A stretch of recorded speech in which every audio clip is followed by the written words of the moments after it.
Nasugatan naman ang 3 menor de edad sa walang habas na pamamaril ng isang lalaki sa barangay Longos, Balabon City. Hindi pa nakikilala ang suspect at inaalam pa ang posibleng motibo niya sa krimen. Darito ang unang ronda ni Von Aquino.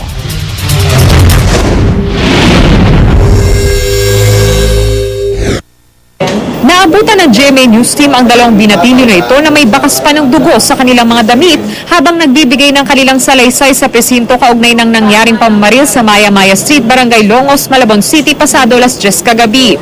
Kwento ng 17 anyos na saksi na itago natin sa pangalang Junmar.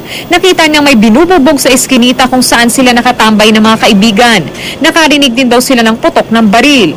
Pero maya-maya pa, nakita na rin niyang nakahandusay na ang isang kabarkada dahil sa tama ng bala sa binti. Paglapit ko po na sa may ginugulpe, nakita po yung kasama ko na nakahandusay na sa nakabulagta na po. Ngayon, tinulungan ko po, hila ko. Pag-hila ko po, may nagpapaputok na po. May nagpapaputok ng baril, mga pito lagpas ang pinaputok ng baril. Dahil sa kagustuhang mailigtas ang sugatang kaibigan, pinilit daw ni Junmar na makarating sa isa pang eskinita habang hila-hila ang kaibigan. Tuloy naman daw ang suspect sa pagpapaulan ng bala ng sandaling yun. Nakakuha na lamang umano sila ng tricycle at naitakbo ang biktima sa ospital nang makaalis na ang suspect.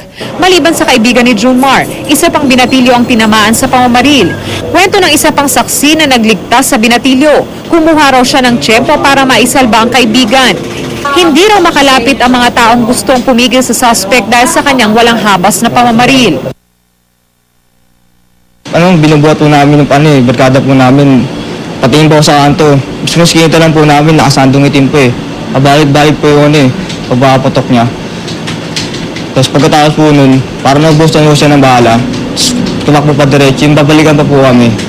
Maliban sa dalawang binatilyo, isa pang dalagita ang sugatan din na agad na isugod sa ospital. Patuloy namang inaalam ng mga otoridad ang pagkakakilanlan ng suspect at kung ano ang motibo sa pamamaril. Para sa unang balita, Von Aquino reporting.